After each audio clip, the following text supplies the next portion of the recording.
2024 was the year when everybody loved and then hated Helldivers 2. Princess Zelda finally got her chance to shine, and fans of Concord got to play their new favorite game for a couple of hours. It was a year full of both big games and games that wanted to be bigger than they actually were. But we're not here to talk about any of that, because today is all about seeking out those hidden gems that you might have missed. From cars that sprout legs, to racing through parking lots, to open world action games that are definitely not Grand Theft Auto 6. This was a year full of amazing games that flew under the radar. But who knows, maybe we can change that. Here are the top 10 games that you probably didn't play in 2024.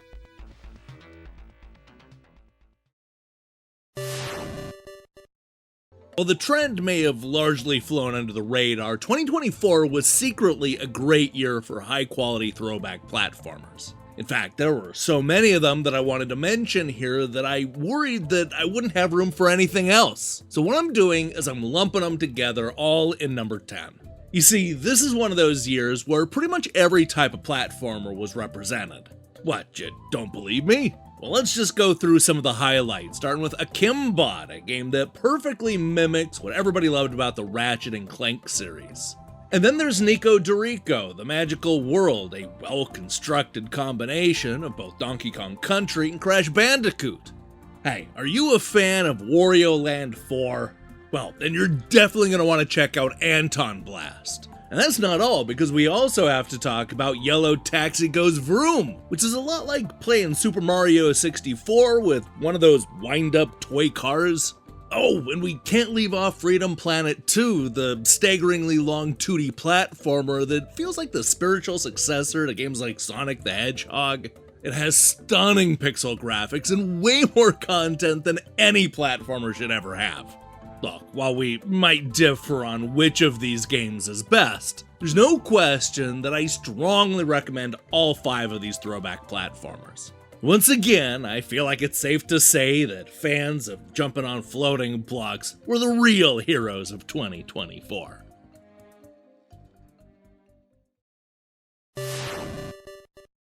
"2024 was a year full of games inspired by the popularity of Vampire Survivors. While I'm sure others might complain, I'm honestly all for this trend because I can't get enough of this formula. Throw in a new location or a gimmick, and I'm hooked until the next one comes out. Of all the wannabes that came out in 2024, my favorite is Maniac, a game that mixes Vampire Survivors with old school Grand Theft Auto. The open world is fun to explore, and there's a nice mix of run-and-gun shooting and car chases. Best of all, there's enough new and different here to scratch that same Survivor itch while not feeling like a blatant retread.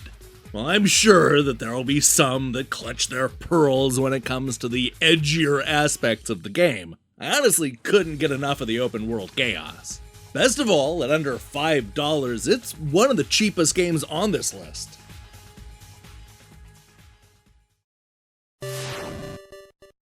When I first loaded up Maiden Cops, I'll be honest, I was ready to completely write it off as yet another anime-inspired throwback relying entirely on sex appeal to make up for all of its shortcomings. But then I played it, and I realized that this beat-em-up from Pippin Games doesn't have a lot of shortcomings to make up for.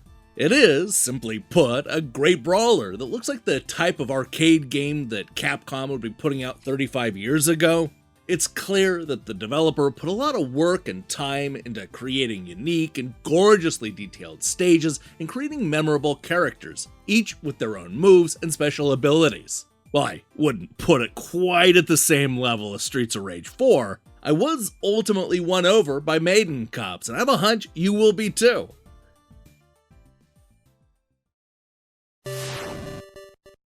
While I didn't get around to reviewing Rabbit & Steel when it first came out, it definitely deserves a place on this list. This is a one-on-one fighting game with a heavy dose of shoot-'em-up action. Or is it a shoot-'em-up that just so happens to have a lot of fighting game elements?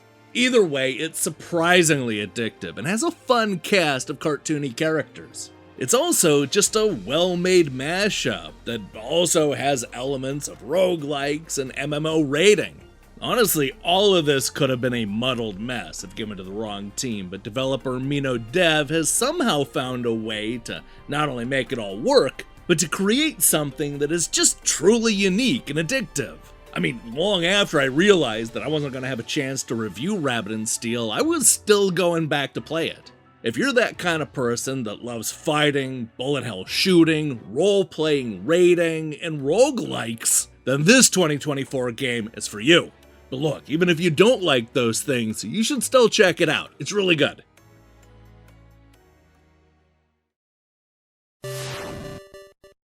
If you were a fan of those mid-90s racing games from Sega, then you owe it to yourself to play Parking Garage Rally Circuit.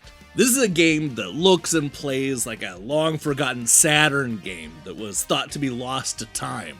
It is, of course, a new game that does such an excellent job of mimicking every aspect of those classic racing games. But what really pushes this game over the line is how it takes the classic gameplay and does something unique with it. Because all the stages are based around different parking garages, the game is able to stand out and even add some fresh new ideas to the mix. It's a little light on content, but don't worry, I can confirm that there are more tracks coming soon. Parking Garage Rally Circuit is, without a doubt, one of 2024's best hidden gems.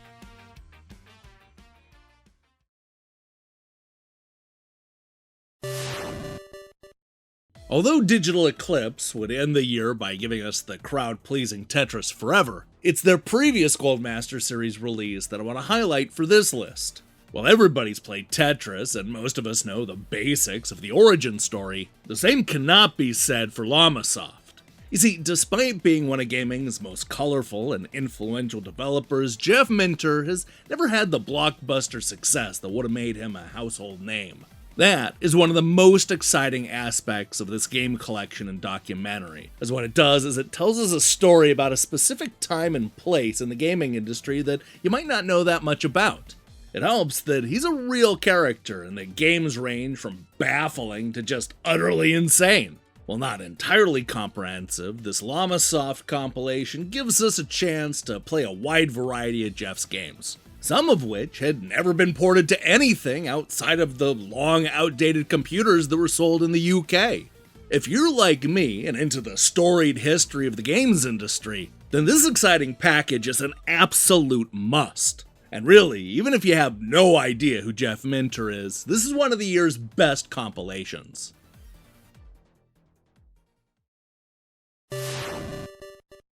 Contra fans rejoice because 2024 brought us one of the best run-and-gun shooters to be released in a long time. No, I'm not talking about the poorly named Contra Operation Galuga, but rather Iron Meat from Ivan Suvorov. This is a stylish action game with a heavy dose of body horror. It's basically what Contra would look like if it was made by David Cronenberg. That's already a great pitch for a run-and-gun shooter, but what seals the deal is the designs and the massive boss fights. This is a lengthy game with plenty of characters to unlock along the way. This is clearly a passion project for Ivan, and it shows. Every inch of the game is dripping with character, and there's never a moment where it feels half-assed. Something I sadly can't say about the newest Contra game. Think about it this way.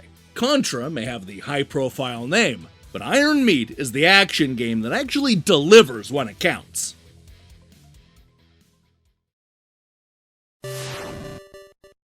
Whenever I check social media, all I see out there is doom and gloom. Just an endless tornado of negativity and cynicism that seems like it was designed to bum you out. So, as a person who is hopelessly online because of his job, it's just so damn easy to get sucked into that rabbit hole of despair. Sometimes what you need is just a silly game with only one thing on its mind, to make you laugh. If you're like me and looking for that silly game, then you definitely need to play What the Car. It's the sequel to What the Golf, only now it has a car that has sprouted legs for some reason. Look, the whole thing is absurd, it's random, and it's just oh so much fun. Every time you think the game has run out of ideas, you just end up stumbling into a new section of the game that's even crazier than the last. And even when you've beaten the game, there's still user-created stages to download. The whole thing is a delight, and it's just guaranteed to cheer up your day, no matter how much doom and glooming you're doing on social media.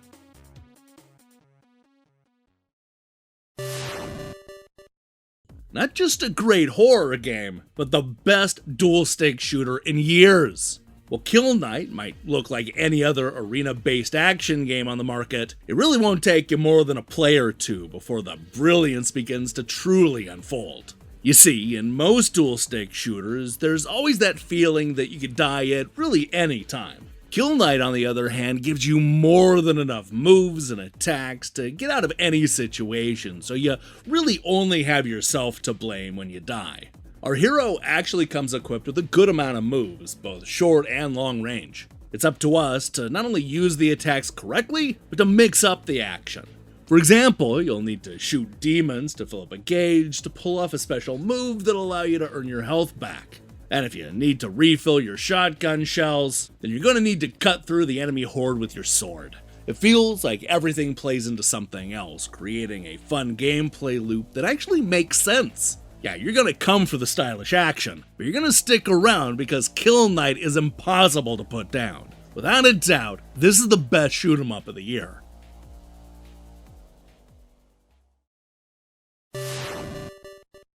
For months now, whenever somebody would come and ask me to recommend a game, I would always bring up Death of a Wish. And every time I did, I was met with a puzzled look and some variation of them saying, "I've never even heard of that." I figured that maybe as the year went along, more people would eventually discover it. I mean, surely my fellow game critics will be curious enough to want to check it out, right? Well, for whatever reason, Death of a Wish is a game that remained in the shadows. It's an absolutely brilliant adventure game that just never broke through. You know, that's frustrating because it's the single best experience I had in a video game in 2024. It's brash, chaotic, ambitious, messy, outlandish, and maybe a little bit blasphemous. It's the kind of adventure game that you're never going to forget. And not just because of the art style, which can best be described as manic scribbling, with its fully realized characters, emotional twists, and a profound story. Death of a Wish was a game I continue to think about long after the credits rolled. It really is a chaotic masterpiece.